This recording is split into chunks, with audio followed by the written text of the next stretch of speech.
dear students, again we are here to discuss the second part of the video, that is of CBSE sample paper class 12th.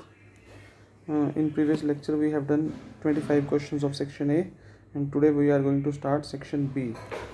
So चलो section B की बात करते हैं बेटा। सबसे पहले section B की हम इंस्ट्रक्शंस देख लेते हैं। सेक्शन B क्या कहते हैं, 24 क्वेश्चंस हैं इसमें, 24 MCQ और आपको कोई 20 अटैम्प्ट करने हैं, ठीक है। और आप बोलते हैं ओनली अगर आप सारे अटैम्प्ट कर लेते हैं तो फर्स्ट 20 कंसिडर होंगे। तो क्वेश्चन नंबर 26 की तरफ मूव करते हैं। क्वेश्चन नंबर 26 क्या कहता है बेटा, a cylinder of radius R and length L, एक सिलेंडर जिसकी रेडियस आर है और लेंथ एल है, is placed in a uniform electric field, उसको इलेक्ट्रिक फील्ड में रखा है, एक्सटर्नल फील्ड कहीं से है जो प्लेस्ड है, और parallel to the axis of cylinder. ये कह रहा है कि जो फील्ड है वो सिलेंडर के एक्सिस के पैरेलल है। मान लो ये सिलेंडर है और ये सिलेंडर की जो एक्सिस हो गई है और एक्सिस की डायरेक्शन में ही फील्ड हो गई, ये फील्ड हो गई, ठीक है बेटा। ये इलेक्ट्रिक फील्ड डायरेक्शन है which is given parallel to the axis. Total flux for the surface of the cylinder, cylinder की सरफेस टोटल फ्लक्स बताना है, ठीक है। एक्सटर्नल फील्ड है, टोटल फ्लक्स बताना है, तो बहुत ईजी है। तो आपको बताओ कोई भी सिलेंडर होता है, सिलेंडर में 3 सरफेस होती हैं, 3 सरफेस से बनता है। एक होती है प्लेन 1, एक होती है प्लेन 2, ये 2 प्लेन सरफेस होती हैं, और ये थर्ड होती है कर्व्ड सरफेस। ये 3 सरफेस है और तीनों पे फ्लक्स निकाल लेते हैं और फ्लक्स का फॉर्मूला होता है phi equal to E A cos theta, ठीक है बेटा। देख लेते हैं चलो। अब यहाँ पर पहले कोस थीटा देख लेते हैं। थीटा किसके बीच में एंगल होता है, इलेक्ट्रिक फील्ड और नॉर्मल टू एरिया में। अब अगर देखें इलेक्ट्रिक फील्ड फर्स्ट वाले फेस पे देखें, लेफ्ट फेस पे, यहाँ इलेक्ट्रिक फील्ड इधर है और नॉर्मल टू एरिया हमेशा आउटवर्ड होता है प्लेन के, तो ये हो गया। तो थीटा कितना हो गया 180। तो अगर हम लेफ्ट का या फर्स्ट सरफेस का फ्लक्स निकालें कितना आ जाएगा, cos 180 हो जाएगा। cos 180 होता है -1, तो माइनस ई ए हो जाएगा, माइनस ई ए। फर्स्ट वाले का आ गया माइनस ई ए। सेकेंड वाले का अगर हम निकालें, सेकेंड वाले का कितना आएगा, सेकेंड वाला हमने सेकेंड वाला प्लेन ही लिया है, तो इसका इलेक्ट्रिक फील्ड राइट हो गया।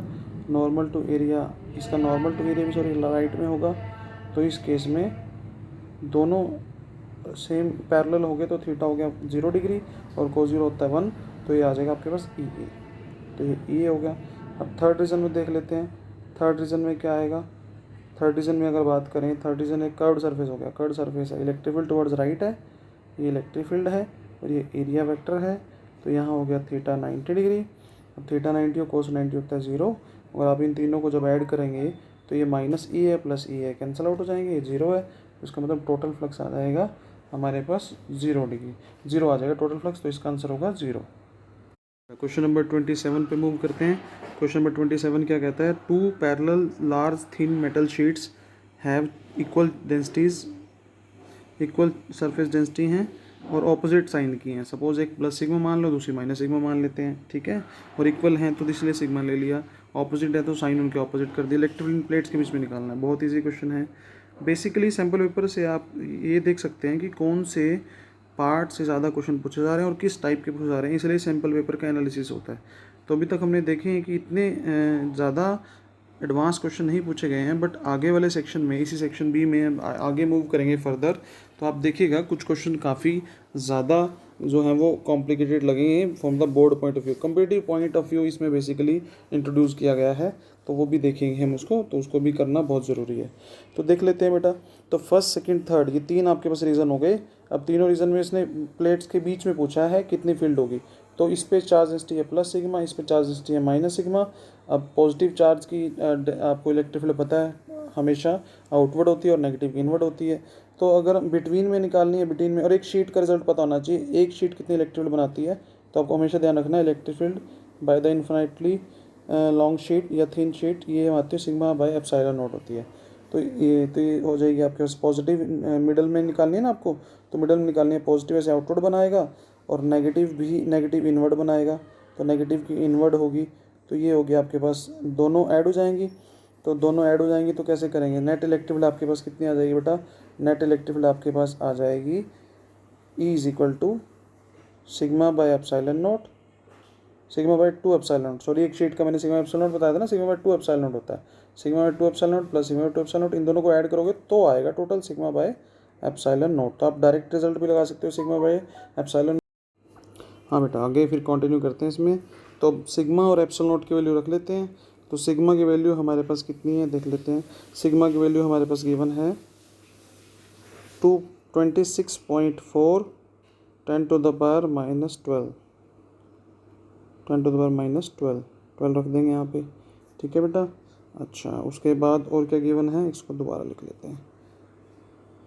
और सिग्मा की वैल्यू तो आप सबको पता ही होगी, एप्सिलॉन नॉट की वैल्यू। तो 26.4 10 to the power -12 upon 8.85 10 to the power -12। तो ये दोनों तो कैंसिल आउट हो जाएंगे बेटा, ये दोनों कैंसिल आउट हो गए। ठीक है, हाँ ये दोनों कैंसिल आउट हो जाएंगे। ठीक है, और इन दोनों कैंसिल आउट कर देते हैं। उसके बाद इसको सॉल्व करेंगे तो हमारे पास आंसर आ जाएगा अप्रोक्सीमेट 3 के अराउंड आ जाएगा। तो देख लेते हैं 3, तो इसका ऑप्शन हो जाएगा 4। तो this is option number 4 is correct. चलो बेटा आगे मूव करते हैं, इसको रब कर लेते हैं पहले।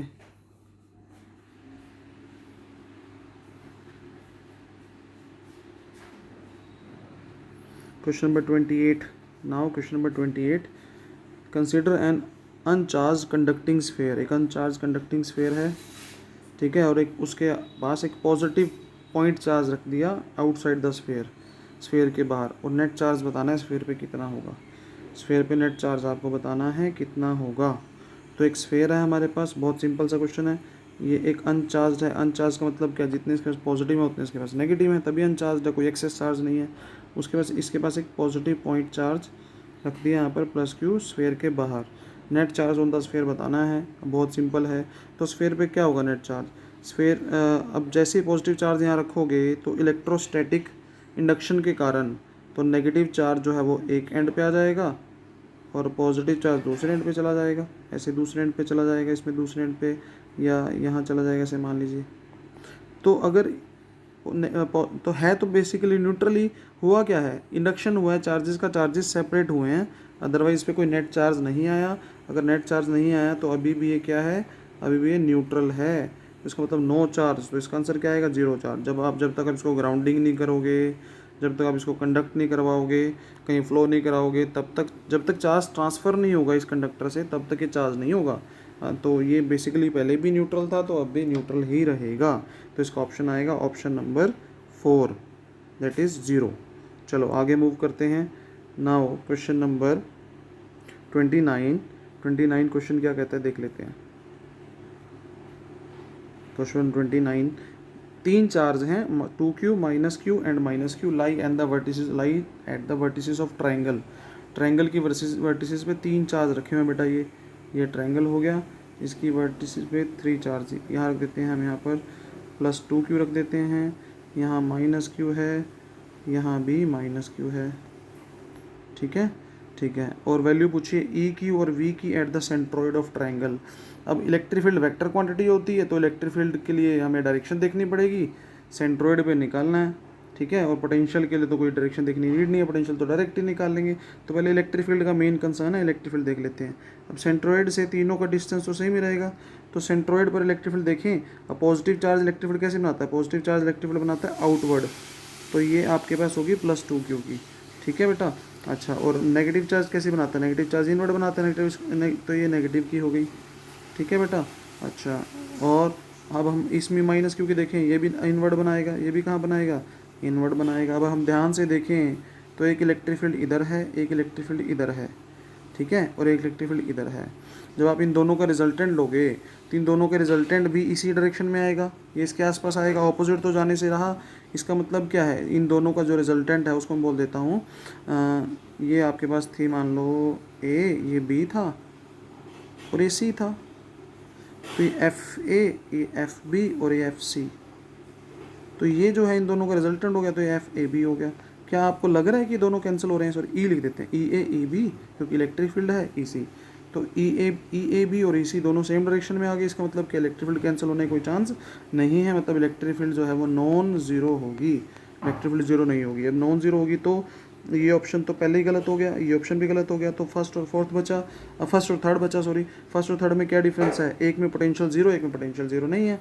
तो पोटेंशियल का कंसेप्ट देख लेते हैं। तो पोटेंशियल कंसेप्ट के लिए आपको डायरेक्शन देखने की नीड तो बिल्कुल भी नहीं है। अब डायरेक्शन देखने की अगर नीड नहीं है तो पोटेंशियल निकाल लेते हैं। पोटेंशियल टोटल कितना होगा, अब एक है K2Q/R, पोटेंशियल पॉइंट चार्ज कितना बनाता है, Q/R बनाता है ना, तो K2Q/R। अब नेगेटिव चार्ज नेगेटिव कितना बनाएगा, -KQ/R, और ये वाला -Q, ये भी -KQ/R। तो आप देख रहे हैं -KQ/R -2KQ/R हो गया, तो पोटेंशियल आ गया 0। दैट मीन्स कि अब इलेक्ट्रिक फील्ड तो 0 हो नहीं सकती और पोटेंशियल 0 है। इसका मतलब option number 3 is the correct one. तो 29th का ऑप्शन आ जाएगा 3rd। आई होप समझ में आ गया होगा बेटा। चलो आगे चलते हैं, नेक्स्ट मूव करते हैं। नेक्स्ट इज़ क्वेश्चन नंबर 30, और क्वेश्चन नंबर 30 क्या कहता है पढ़ लेते हैं। 2 parallel plate capacitor x and y, 2 parallel plate capacitor x और वाई। ऐसा नहीं हो सकता एक कैपेसिटर पे क्वेश्चन ना आए, बहुत इंपॉर्टेंट टॉपिक है। Have same area and same separation, दोनों का एरिया भी सेम है, सेपरेशन भी सेम, मतलब ए भी सेम है, डी भी सेम है। ठीक है, तो सी का फॉर्मूला वैसे क्या होता है, A/D होता है अगर एयर कैपेसिटर है तो यहाँ पर ए और डी दोनों सेम हो गए। ठीक है, उसके बाद x has air and y with dielectric constant of 2, y का डाइलेक्ट्रिक कांस्टेंट है 2 और एक्स के अंदर एयर है। तो बना लेते हैं डायग्राम फटाफट से। तो ये 2 कैपेसिटर, ये आपके पास एक्स हो गया, इसके अंदर एयर है, और ये वाई हो गया, इसके अंदर डाइलेक्ट्रिक है, और डाइलेक्ट्रिक का डाइलेक्ट्रिक कांस्टेंट कितना है, के इसमें है 2। ठीक है बेटा, और ये किस में कनेक्ट है, सीरीज़ में कनेक्ट है। ठीक है, सीरीज़ में 12 वोल्ट बैटरी से, तो 12 वोल्ट बैटरी से कनेक्ट है, देख लेते हैं 12 वोल्ट बैटरी। ठीक है, इसके बाद आगे चलते हैं। अब इसमें एयर है, ठीक है, तो Cx हमारे पास Cx क्या होगा, अब आपको निकालना क्या, basically ratio of their electrostatic energy stored in x and y. X और वाई में एनर्जी स्टोर्ड का रेशो निकालना है, मतलब आपको Ux/Uy निकालना है। अब ध्यान से देखें, अब सीरीज़ है, अब एनर्जी के फॉर्मूला आपने पढ़े हैं, एनर्जी के फॉर्मूला होता है हाफ CV², राइट, एक होता है Q²/2C, एक होता है हाफ QV। अब हमें कौन सा फॉर्मूला यूज़ करना है एनर्जी का, पहले तो ये डिसाइड करना पड़ेगा। अब ये डिसाइड करने के लिए पहले आपको पता होना चाहिए कि आपको क्या क्या इन्फॉर्मेशन अवेलेबल है। आपको एक तो पता है इनका कैपेसिटेंस का रिलेशन, कैपेसिटेंस वाई में डाइलेक्ट्रिक है ना, तो डाइलेक्ट्रिक वाले का कैपेसिटेंस जो होगा ना वो K टाइम ज़्यादा होता है वैक्यूम वाले से, तो यहाँ पर क्या आ जाएगा K टाइम्स K कितना है 2, और CY किसके इक्वल आ गया, CX के आ गया, 2CX के आ गया। इसका मतलब आपको C की वैल्यू पता है। अब तीनों में 2 में C है, मतलब या तो फर्स्ट यूज़ होगा या सेकंड यूज़ होगा, थर्ड तो यूज़ हो ही नहीं सकता। ठीक है, अब आपको सीरीज़ में कैपेसिटर गिवन है और सीरीज़ में चार्ज सेम होता है। सीरीज़ में क्या सेम होता है, चार्ज। अब ये तो सेकंड वाले फॉर्मूले में देखेंगे तो वहाँ पर चार्ज भी हो रहा है और सी भी आ रहा है, तो मतलब आपको कौन सा फॉर्मूला बेसिकली यूज़ करना है, आपको फॉर्मूला यूज़ करना है सेकंड वाला Q²/2C। अब Q²/2C अगर यूज़ करना है तो वहाँ से हम निकाल लेते हैं। ठीक है बेटा, तो Q²/2C, तो फिर Ux/Uy, तो क्या आ जाएगा फिर Q², वो तो सेम हो गया, अपॉन 2CX, ये मैंने लिखा Ux। अब Uy भी लिख लेते हैं, Q²/2CY।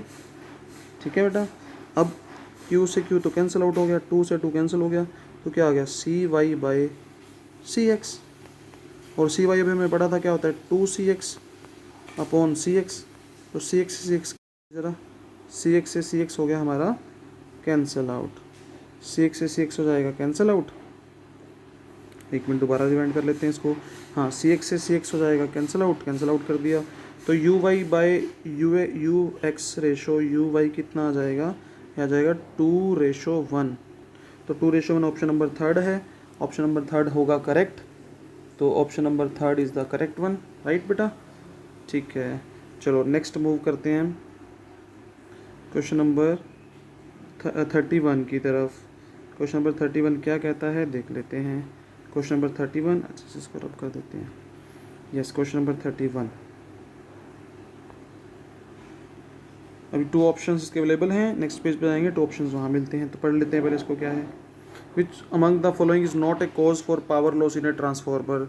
ट्रांसफार्मर के अंदर पावर लॉस का कॉज, ट्रांसफार्मर के अंदर पावर लॉस का कॉज बेसिकली कौन नहीं है, ये पूछा जा रहा है। तो which among the following is not the cause of power loss in a transformer.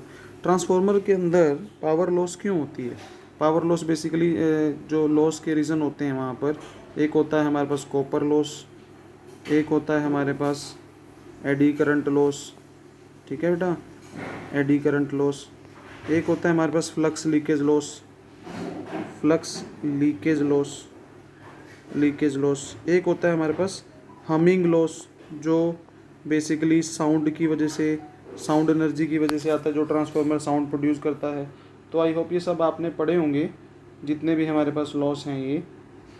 तो इनमें से ही हमें देखना है कि कौन सा लॉस कॉज यहाँ पर नहीं है। तो पहला ऑप्शन हमें क्या दिखता है, तो ये हम सारे याद रखेंगे।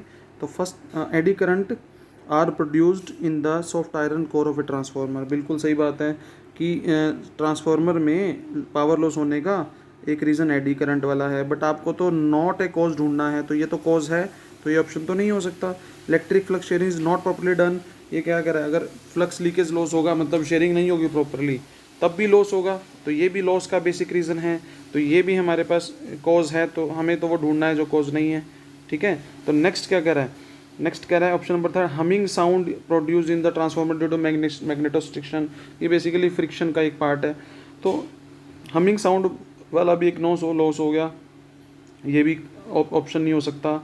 तो फोर्थ ऑप्शन क्या कहता है, primary coil is made up of very thick copper wire. जो कॉपर लॉस था वो क्यों होता था, क्योंकि थिन वायर यूज़ करते थे, थिन वायर होने से क्या होता था, रेजिस्टेंस ज़्यादा हो जाता था, हीट ज़्यादा होती थी, तो लॉस ज़्यादा हो जाता था। बट यहाँ पर कह रहा है कि थिक वायर यूज़ करेंगे, थिक से तो लॉस मिनिमाइज होता है बेटा, ये इसका मतलब ये कॉज नहीं है, ये बल्कि मिनिमाइज कर रहा है, तो इसलिए होगा ऑप्शन नंबर 4 करेक्ट।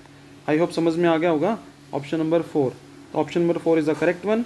बहुत ईजी क्वेश्चन था। चलो नेक्स्ट क्वेश्चन की तरफ मूव करते हैं। नेक्स्ट क्वेश्चन क्या कहता है हमें पढ़ लेते हैं।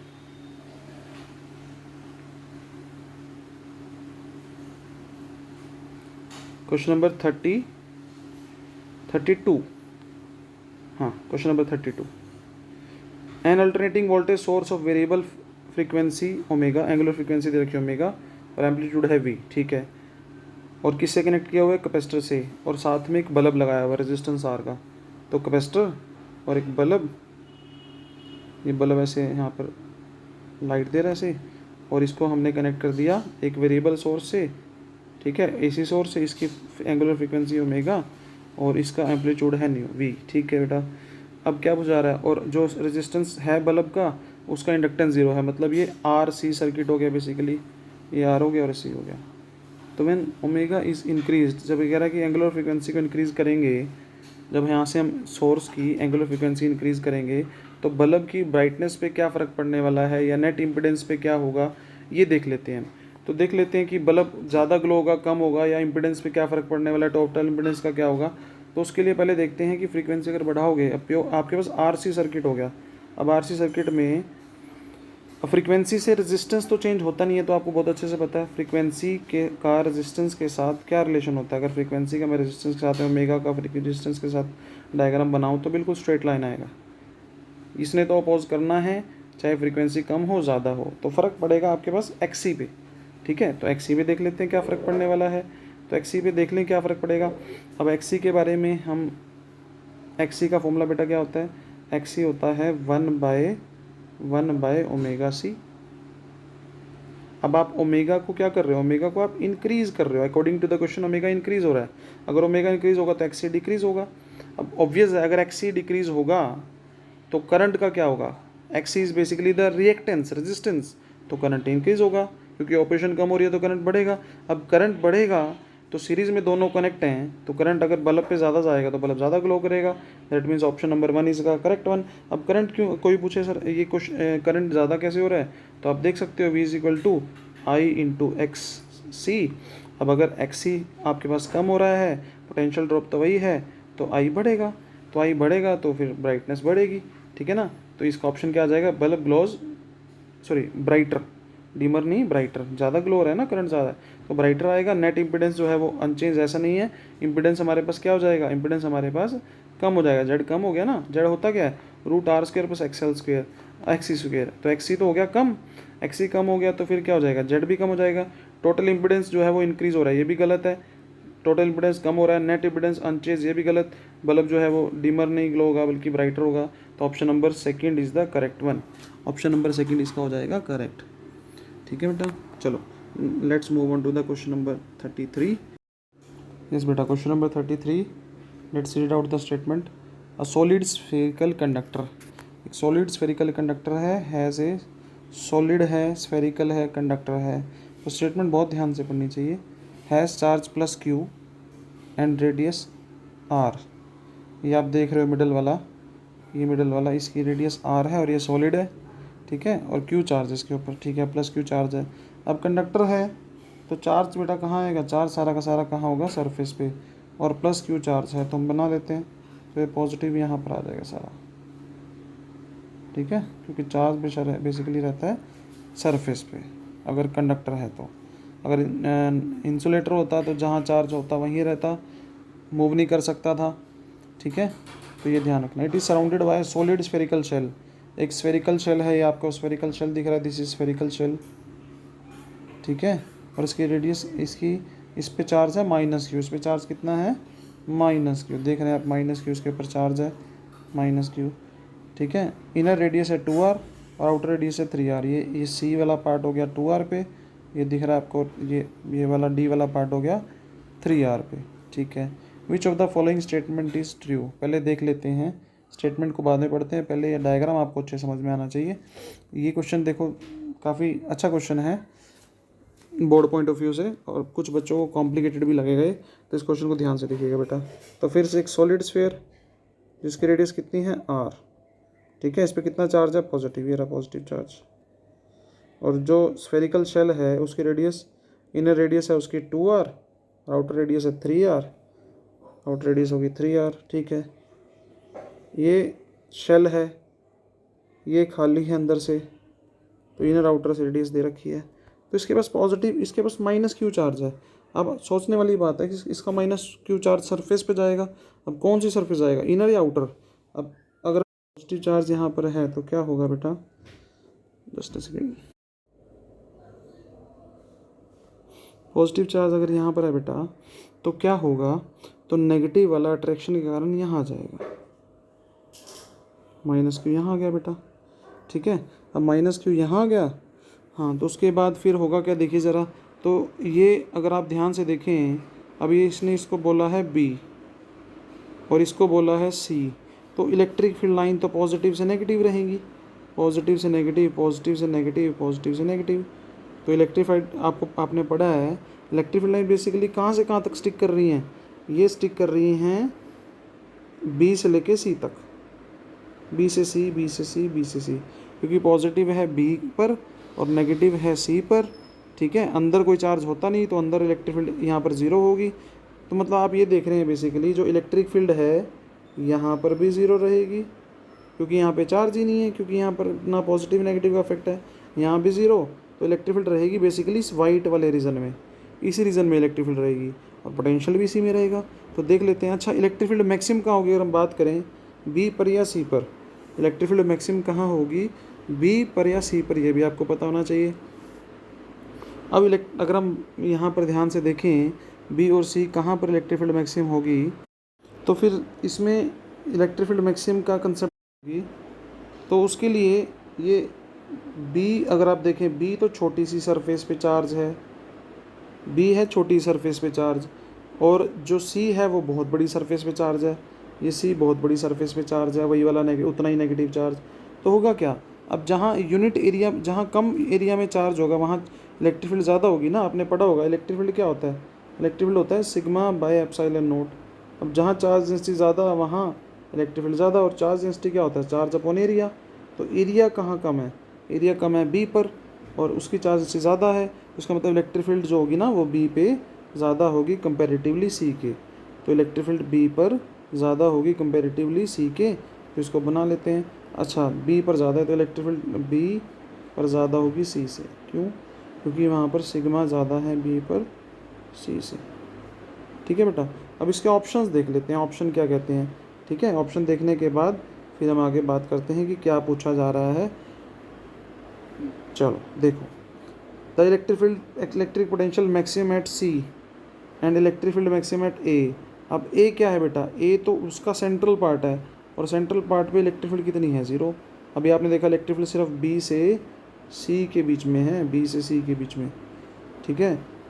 अच्छा, उसके बाद electric potential has maximum at D, electric field has maximum magnitude at B. अब डी पर इलेक्ट्रिक पोटेंशियल तो होगा ही नहीं, वहाँ इलेक्ट्रिक फील्ड भी नहीं है, इलेक्ट्रिक फील्ड नहीं तो पोटेंशियल कैसे होगा, तो ये भी नहीं हो सकता। तो ऑप्शन 1 भी गलत हो गया, 2 भी गलत हो गया। 3 की बात करें, electric potential at A is zero, electric field has maximum magnitude at D, D तो बिल्कुल बाहर पॉइंट है तो वहाँ भी नहीं होगा। लास्ट ऑप्शन सही होगा, वो देख लेते हैं। Both the electric potential field maximum at B, बिल्कुल सही बात है, मैंने बताया बी पर इलेक्ट्रिक फील्ड ज़्यादा है सी से, तो पोटेंशियल भी बी पर ज़्यादा होगा सी से, तो इलेक्ट्रिक फील्ड पोटेंशियल दोनों ज़्यादा हो गए बी पर। ठीक है, तो बहुत अच्छा क्वेश्चन था ये, और बहुत इंपॉर्टेंट क्वेश्चन भी था। इस टाइप के question sometimes tricky point of view से पूछ लिए जाते हैं बेटा। चलो let's move on to the question number 34। 34th question क्या कहता है वो देख लेते हैं। A battery is connected to the conductor of non uniform cross section area. No, ये पेपर में बहुत बार पहले भी क्वेश्चन आ चुका है, और इस सैम्पल पेपर्स में बेसिकली ऐसे क्वेश्चन मिलते हैं। तो non uniform cross section area है, उसको बैटरी से कनेक्ट कर दिया, मतलब एक जगह पर एरिया ज़्यादा है, यहाँ पर एरिया A1 हो गया, A2 हो गया, और A2 A1 से ज़्यादा हम अपेयर कर रहे हैं, A2 ग्रेटर देन A1। ठीक है, तो ये पूछ रहा है कि कौन सी क्वांटिटी जो है ना कांस्टेंट रहेगी। तो ऐसे टाइप के क्वेश्चंस में आपको हमेशा पता होना चाहिए कि एक ही क्वांटिटी है जो कांस्टेंट रहेगी, वो है यहाँ पर चार्ज का फ्लो। और चार्ज का फ्लो यूनिट टाइम में क्या होता है, करंट जैसे आप एग्जांपल से समझें, जैसे आपके पास एक पाइप है, एक एंड से कम क्रॉस सेक्शन वाला, एक एंड से मोटा है, एक एंड से पतला है। तो अगर आप वाटर एंटर कराएंगे एक एंड से, तो एक एंड से जो वाटर की अमाउंट होगी ना, जितनी एंटर करेगी उतनी ही अमाउंट दूसरे एंड से बाहर निकलेगी। तो आप वाटर के फ्लो को चार्ज के फ्लो से कंपेयर कीजिए, वाटर का फ्लो और चार्ज का फ्लो, तो वो सेम रहेगा। ठीक है बेटा, तो जो रेट ऑफ फ्लो आपने क्लास 11th में पढ़ा होगा, बर्नौलीज थ्योरम क्या कहती है, जो टोटल फ्लो होगा रेट का हर क्रॉस सेक्शन पे सेम होगा। तो इसका मतलब यहाँ पर इलेक्ट्रिक करंट कांस्टेंट रहने वाला है, बाकी किसी ना किसी वजह से वेरी कर सकते हैं, क्योंकि फॉर्मूला हमारे पास यहाँ काफ़ी बनते हैं। तो फॉर्मूला समझे, I = NEAVD। ठीक है, ये फॉर्मूला बनता है। तो यहाँ से आप देख सकते हैं, अगर यहाँ से VD को देखना चाहते हैं, VD भी वेरी करेगा, A भी वेरी करेगा। इलेक्ट्रिक फील्ड का फॉर्मूला देखेंगे तो इलेक्ट्रिक फील्ड क्या बन जाएगा, NE² E टाउ, ऐसा कोई फॉर्मूला बन जाएगा, उससे भी वो वेरी करेगा। तो ये इसमें जो ऑप्शन आएगा करंट ओनली। तो इसमें देख लेते हैं पहला ऑप्शन क्या है, इलेक्ट्रिक फील्ड ओनली, गलत। Drift velocity and electric field, ये भी गलत है। करंट तो है इसमें, फील्ड भी है, तो ये भी गलत हो गया। तो नेक्स्ट फोर्थ ऑप्शन देख लेते हैं। फोर्थ ऑप्शन क्या है हमारे पास, फोर्थ ऑप्शन के अकॉर्डिंग डिसाइड करेंगे। फोर्थ ऑप्शन है हमारे पास करंट ओनली, तो ये ऑप्शन हो गया हमारे पास बिल्कुल सही। ठीक है बेटा, तो next move on to the question number 35। 35 question क्या कहता है देख लेते हैं इसको एक बारी।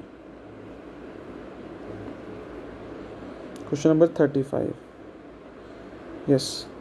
3 resistors having resistance R1 R2 and R3 are in series. 3 resistor हैं जिनको हमने सीरीज़ में कनेक्ट किया हुआ है, R1 R2 R3।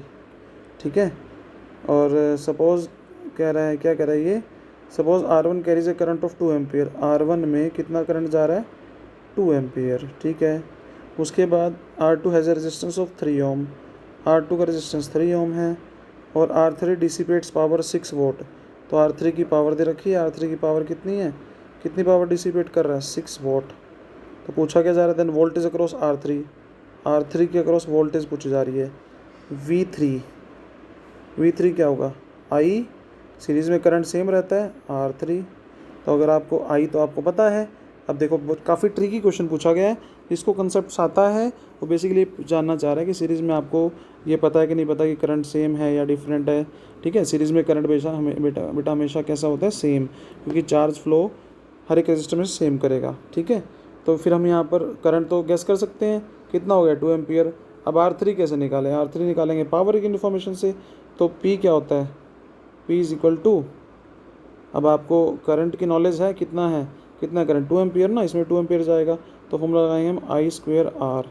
तो I²R अगर आप लगाएं तो यहाँ से आप निकाल लेंगे R3, और R3 निकाल के, क्योंकि पावर भी पता है और करंट भी पता है आपको, तो R3 निकाल के यहाँ पुट कर देंगे, तो आपके पास क्या आ जाएगा, आपके पास आ जाएगा यहाँ से V3। तो R3 देखो कितना आएगा, R3 आ जाएगा आपके पास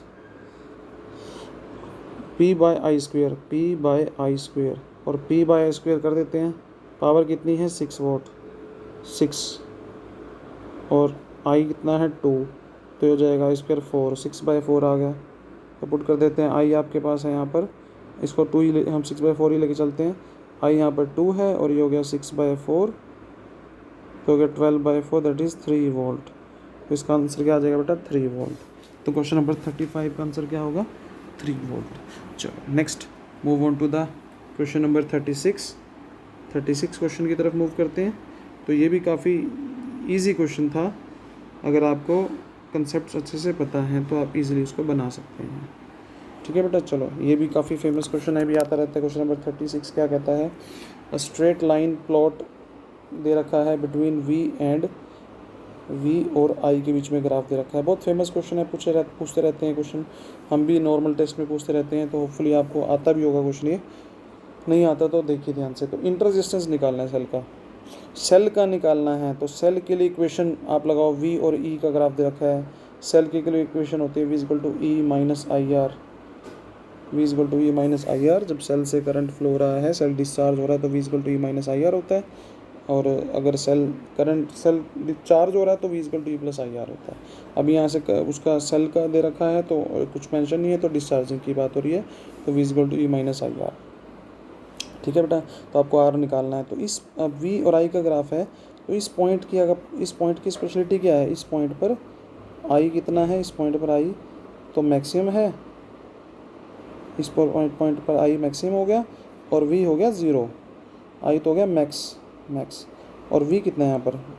वी हमारे पास यहाँ हो गया 0, तो वी हो गया 0, वी 0। तो इसी का बात कर लेते हैं। सपोज ये पॉइंट बी है, तो बी पॉइंट पर एट बी अगर हम देखें, बी पॉइंट की बात करें, यहाँ पर v कितना है? 0 और i कितना है? 2। अगर हम इस वैल्यू को यूज़ कर लें तो हम इजीली निकाल सकते हैं।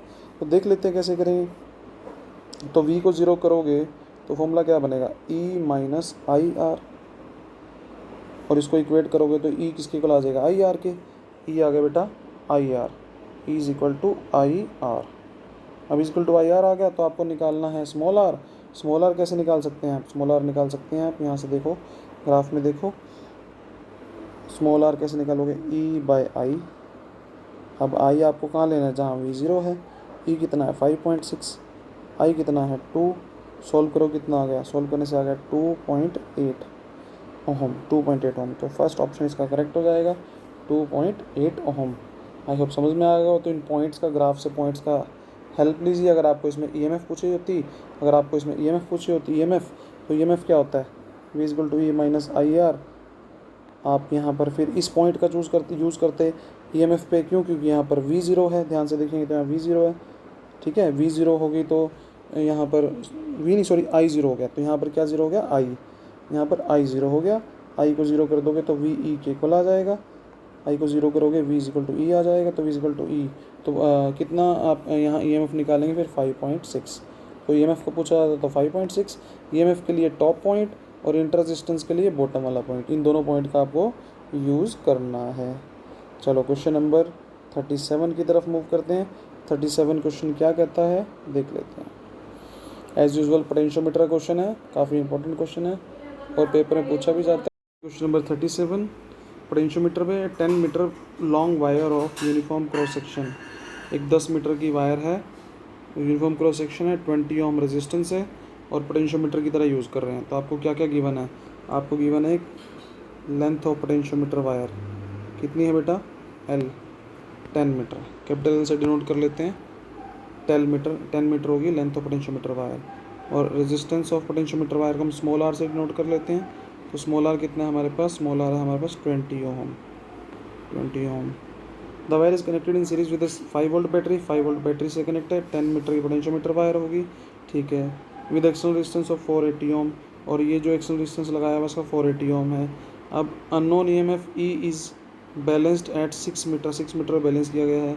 वैल्यू ऑफ अननोन ईएमएफ, बहुत इजी क्वेश्चन है। अननोन ईएमएफ वैल्यू निकालेंगे। अगर आपने बेसिक क्वेश्चंस भी किए पोटेंशियोमीटर को तो आप इजीली बना सकते हैं। फिर भी एक बार इसको रिवाइंड कर लेते हैं, रिव्यू कर लेते हैं कैसे बनेगा। ईएमएफ निकालनी है सेल की, तो ईएमएफ कैसे निकालेंगे? इस सेल की ईएमएफ कैसे निकालेंगे? तो अगर यहाँ पर ये बैलेंस हो रहा है 6 मीटर पर, इसका मतलब क्या है कि जो एक्सटर्नल सोर्स यहाँ पर ऑक्सिलरी सर्किट ने जो पोटेंशियल डिफरेंस दिया है और इस सोर्स का पोटेंशियल डिफरेंस सेम होगा, तो पोटेंशियल डिफरेंस होगा तो आप लिख सकते हो E इज इक्वल टू के इंटू। चलो बेटा, क्वेश्चन नंबर हम कौन सा कर रहे थे, 37 पे मूव करते हैं। तो सारी कुछ स्टेटमेंट पढ़ ही चुके हैं हम। 480 ओम का रेजिस्टेंस है, 5 वोल्ट का एक्सटर्नल सेल लगा हुआ है और ये सॉरी ऑक्सिलरी सेल है और एक्सटर्नल सेल की EMF निकालनी है। बैलेंसिंग लेंथ भी दे रखी है और हमारे पास ये बैलेंसिंग लेंथ 6 मीटर है और आपको पोटेंशियोमीटर की लेंथ दे रखी है 10 मीटर। तो आपको E निकालना है बेसिकली ना। तो EMF निकालने के लिए आपको क्या चाहिए, अगर ये बैलेंस हो रहा है यहाँ पर 6 मीटर पर, तो EMF इज इक्वल टू के इंटू बैलेंसिंग लेंथ, और बैलेंसिंग लेंथ कितनी है 6। तो आपको बेसिकली टारगेट क्या है, के निकालना। अब के निकालना आपको आना चाहिए। के निकालने के लिए, के फाइंडिंग के लिए मैंने कुछ स्टेप्स बताता रहता हूँ हमेशा, अब फिर से बता देता हूँ। के फाइंडिंग का सबसे बेस्ट तरीका है, सबसे पहला स्टेप है आई को निकालो। सबसे पहला पार्ट क्या है बेटा, आई निकालो। आई निकालने के बाद जिस वायर के अक्रॉस, मान लो इसको पी मान लेते हैं, इसको क्यू, जिस वायर के अक्रॉस पोटेंशियल ड्रॉप हो रहा है उसके अक्रॉस पोटेंशियल ड्रॉप निकालो, वी पी क्यू। और वी पी क्यू कैसे निकलेगा, जो आपने आई निकाला इनटू वायर का रेजिस्टेंस, और वायर का रेजिस्टेंस कितना है, वायर का रेजिस्टेंस है 20 ओम। तो वी निकाल लोगे। वी निकालने के बाद थर्ड स्टेप है हमारे पास, अगर आपने सब निकाल लिया तो थर्ड स्टेप होगा के निकालना। फिर से मैं लिख देता हूँ बेटा, यहाँ पर ध्यान से देखना ज़रा। तो पहले आप क्या निकालोगे, आई। तो आई कितना आ जाएगा, E 5 volt by R plus R, 20 plus 480 हो गया 500। ये आ गया 1/100 एम्पियर। और 1/100 एम्पियर को क्या लिख देते हैं, 0.01 भी लिख सकते हैं।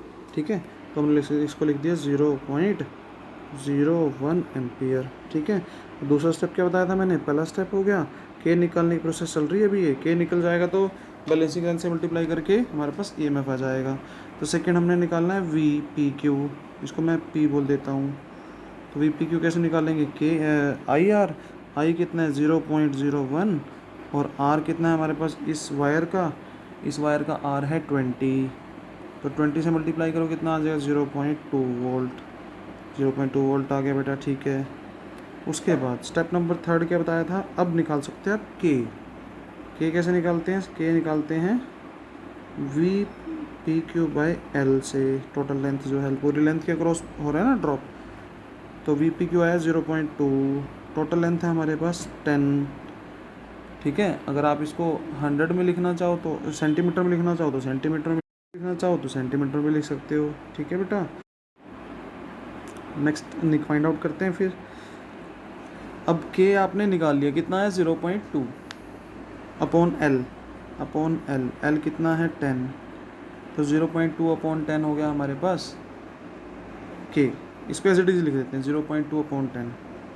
ठीक है, के आ गया 0.2 अपॉन 10 वोल्ट पर मीटर।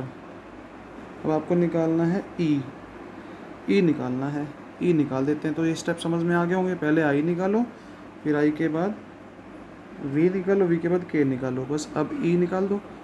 के इंटू बैलेंसिंग लेंथ कितनी है 6, और 0.2/10 इंटू 6, तो 2 3 6 हो गया, ये 5 हो गया। 0.6 कितना आ जाएगा बेटा, 0.6/5 आ जाएगा। 0.6/5 कितना होता है, 0.12। 0.12 इसमें 3 ऑप्शंस में तो है नहीं, नेक्स्ट वाला ऑप्शन देख लेते हैं, ये करेक्ट हो जाएगा। तो fourth option will be corrected. ठीक है, तो आई होप समझ में आ गया होगा। चलो आगे चलते हैं, क्वेश्चन नंबर 38 को देखते हैं। 38 क्वेश्चन क्या कहता है, 38 क्वेश्चन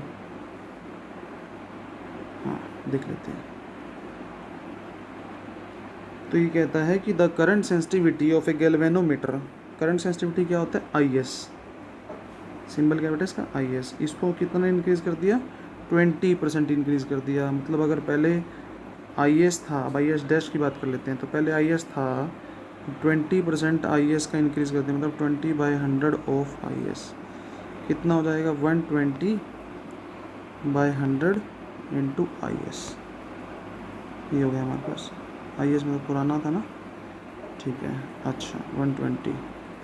अब क्या कह रहा है, और रेजिस्टेंस भी इंक्रीज़ कर दिया है, रेजिस्टेंस R डैश, नया रेजिस्टेंस कितना हो जाएगा, R ओरिजिनल था प्लस 25/100 इंटू R, तो ये हो गया 125/100 इंटू R, ये नया रेजिस्टेंस हो गया। वोल्टेज सेंसिटिविटी पूछी जा रही है। अब आपको ये रिलेशन बहुत अच्छे से याद होना चाहिए और होगा भी, नहीं होगा तो कर लेना। वोल्टेज सेंसिटिविटी क्या होती है, करंट सेंसिटिविटी अपॉन रेजिस्टेंस, यही डिफरेंस होता है। तो अगर आपको ये फॉर्मूला पता है, V S dash equal V S equal I S by R, वो तो पुरानी थी, अब नए वाली कितनी आ गई, V S dash equal I S dash upon R, तो आई एस डैश की value upon R dash, in fact R dash, तो आई एस डैश की वैल्यू कितनी है, आई एस डैश की वैल्यू है 120 आई एस, इसको ऊपर लिख लेते हैं, तो ये लिख लेते हैं 120 आई एस अपॉन 100 है, वो 125 है, ठीक है। ये सारी चीज़ें ऊपर लिख लेते हैं। तो आपको क्या करना है, वी एस डैश निकालना है, वी एस डैश क्या आ जाएगा, आई एस डैश, आई एस कितना है 120 आई एस अपॉन 100, ठीक है। और आर डैश कितना है, आर डैश 125 आर अपॉन 100, तो ये 100 से 100 कैंसिल आउट हो गया, आ गया 120 अपॉन 125, और आई एस बाई आर क्या होता है, वी एस, तो ये आ गया वी एस डैश, इतना आ गया, तो वोल्टेज में चेंज आ गया। अब इसको सॉल्व करना चाहें तो इसको सॉल्व करें 24/25 इंटू वी एस, तो यह तो आया वी एस डैश। अब वी एस डैश में वेलोसिटी परसेंटेज में दे रखी है वोल्टेज सेंसिटिविटी, तो 24/25 ऑफ वी एस आ गया। इसको सॉल्व कर लेते हैं। अब वी एस में चेंज निकालना है, तो कैसे निकालेंगे, चेंज निकालने का वो फॉर्मूला आना चाहिए, नई वोल्टेज सेंसिटिविटी पुरानी वोल्टेज सेंसिटिविटी, ये हो गया change upon original V S थी इंटू 100, तो 24/25 V S minus V S upon V S into 100। इसको सॉल्व कर लेंगे तो आपका परसेंटेज चेंज आ जाएगा, ठीक है बेटा। तो इसको सॉल्व करेंगे तो कैसे निकालेंगे, 24 वी एस, हाँ, तो इसको सॉल्व करेंगे आएगा आपके पास ये 25 उधर आ जाएगा, ठीक है, वी एस तो कॉमन आ जाए, कैंसिल आउट हो जाएगा, तो -1/25 इंटू 100% सॉल्व करेंगे आएगा -4%। अब माइनस आने का मतलब क्या है कि डिक्रीज़ हो रहा है, और ऑप्शन नंबर 4 हो जाएगा डिक्रीज बाय 4%, ठीक है बेटा। हो गया क्वेश्चन नंबर 38। अब मूव करते हैं क्वेश्चन नंबर 39 पे। क्वेश्चन नंबर 39 क्या कहता है, देख लेते हैं क्वेश्चन नंबर 39।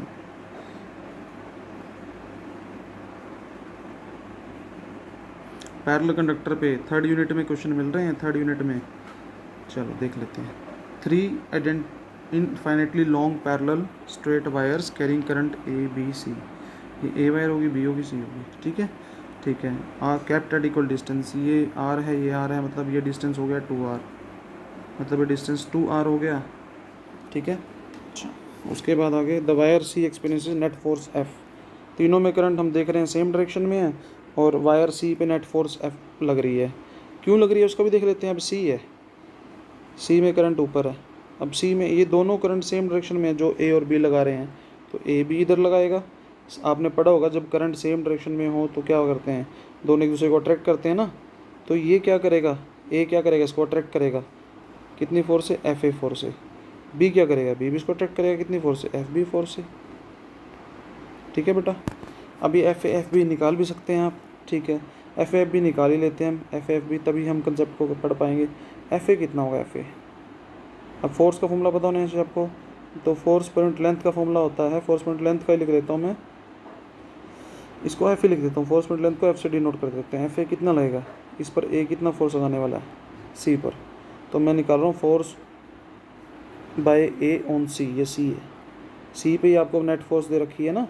अब ये पूछ रहा है अगर करंट को हम ए में रिवर्स कर दें, ए वाले करंट को रिवर्स कर दें तो क्या होगा, पहले एफ ए इसमें फोर्स देखते हैं, है कितनी, एफ ए आपके पास म्यू नॉट I1 कितना है, सी पे करंट आई है I2 ए पे करंट है 2I अपॉन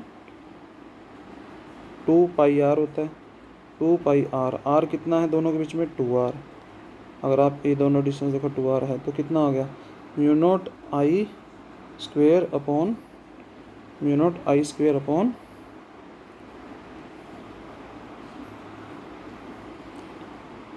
ये 2 कैंसिल आउट हो जाएगा, 2πr आ जाएगा, ये आया FA।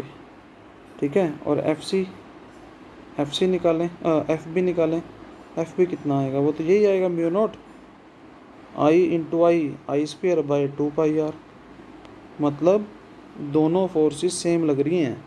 अब समझने वाली बात देखो क्या है, समझने वाली बात ये है, समझने वाली बात क्या है, मैं फोर्स लिख देता हूँ कितनी है। फोर्स आई है, चाहे ए लगा रहा है बी लगा रहा है, mu not I square by 2πr। क्यों है ऐसी, दोनों फोर्स सेम क्यों लगा रहे हैं, ध्यान से देखो। अगर इसका करंट डबल है तो इसका डिस्टेंस भी तो डबल है। अगर करंट डबल है, डिस्टेंस डबल है तो कैंसिल आउट हो गया, 2 से 2 कैंसिल आउट हो गया, तो सेम फोर्स लग रही है। ठीक है, अब ये कह रहा है कि अगर मैं इसमें हम करंट को रिवर्स कर दें तो इसमें तो दोनों सेम लग रही थी पहले, जब करंट ऐसे था तो ऐड हो रही थी तो नेट फोर्स एफ आ रही थी। अब क्या बोल रहा है, अगर करंट को सेम इसके करंट के डायरेक्शन को रिवर्स कर दें, अगर करंट के डायरेक्शन को रिवर्स कर देंगे, इसमें सेम रखा हुआ है, बोला ना ए में करंट के डायरेक्शन रिवर्स कर दें तो नेट फोर्स का बताओ क्या होगा। अब इस पर एक फोर्स ये क्या करेगा, ये वाला इस पर क्या करेगा, रिपेल करेगा, तो एफ ए इस बार इधर हो जाएगा टुवर्ड्स राइट, और एफ बी तो फिर अट्रैक्ट कर रहा है टुवर्ड्स लेफ्ट हो गया। और फोर्स का मैग्नीट्यूड सेम था, कितना था, म्यू फोर्स पॉइंट लेंथ का mu not I square by 2πr। इसका मतलब इस पर नेट फोर्स कितनी हो जाएगी, 0, कैंसिल आउट हो जाएंगे, तो इसका आंसर क्या आएगा, 0। तो आई होप कि समझ में आ गया होगा। 39 का होगा 0, क्यों, क्योंकि कैंसिल आउट हो रही हैं। पहले ऐड हो रही थी, दोनों सेम डायरेक्शन पे लग रही थी सी पर वो पहले वाली भी इधर थी। अब क्या हुआ, अब ये करंट को रिवर्स कर दिया तो बी तो अभी भी उसको अट्रैक्ट ही कर रहा है टुवर्ड्स राइट, अब टुवर्ड्स लेफ्ट, ए उसको रिपेल कर रहा है, तो इसलिए नेट फोर्स हो जाएगी 0। This is question number 39। तो अब let's talk about question number 40 question है। 40 क्वेश्चन पे आते हैं। 40 क्वेश्चन क्या करे, एक हाइड्रोजन एटम है, इलेक्ट्रॉन मूव कर रहा है, ऑर्बिट ऑफ रेडियस 0.5 एंगस्ट्रॉम। एक ऑर्बिट है, उसका रेडियस 0.5 एंगस्ट्रॉम है, 0.5 एंगस्ट्रॉम, और उसमें इलेक्ट्रॉन ऐसे रिवॉल्व कर रहा है। इलेक्ट्रॉन इधर जा रहा है तो आपको पता है इलेक्ट्रॉन इधर, तो करंट इधर जाएगा। ठीक है, अब 10 रिवोल्यूशन पर सेकेंड है, फ्रीक्वेंसी रखी है रिवोल्यूशन पर सेकेंड कितनी है, 10 hertz. Revolution per second basically hertz होता है। मैग्नेटिक मोमेंट निकालना है, ऑर्बिटल मोशन ऑफ इलेक्ट्रॉन मतलब एम निकालना है। बहुत ईजी क्वेश्चन है, स्ट्रेट फॉरवर्ड क्वेश्चन है। अगर आपने कंसेप्ट पढ़ा हो, बोहर मैग्नेटोन से पहले क्वेश्चन था, डायपोल मोमेंट कितना होता है किसी इलेक्ट्रॉन एटम में इलेक्ट्रॉन के घूमने का, तो आई एम हो गया आई ए। एम क्या हो गया बेटा, आई ए। अब आपको दे क्या रखा है, एक तो फ्रीक्वेंसी दे रखी है, एक रेडियस दे रखी है, उसकी फॉर्म में फॉर्मूला बनाना है। तो एम इज इक्वल टू आई ए। अब इलेक्ट्रॉन घूम रहा है तो क्या आ जाएगा, ई बाई टी इंटू एरिया। ठीक है, अब ई बाई टी, और आपको फ्रीक्वेंसी दे रखी है तो उसके अकॉर्डिंग फॉर्मूला बनाओ। अब 1/t होता है न्यू, तो ये बन गया e nu A. E charge of electron रखिए, फ्रीक्वेंसी दे रखी है, एरिया πr² हो जाएगा। सारी वैल्यू पुट करिए, सारी वैल्यू पुट करने के बाद जो आंसर आएगा वही हमारे पास फाइनल आंसर होगा। तो सारी वैल्यू पुट करने के बाद क्या आंसर आएगा उसको देख लेते हैं। इसकी कैलकुलेशंस मैं नहीं करना बेटा यहाँ पर, तो calculation is a your side of part. तो ये हमारे पास आंसर आ जाएगा इसका 1.256 10⁻⁻38, that is option number second option is the correct one. तो ये हो गए 40 क्वेश्चन। तो बाकी क्वेश्चन करेंगे नेक्स्ट पार्ट में। ठीक है बेटा, थैंक यू सो मच।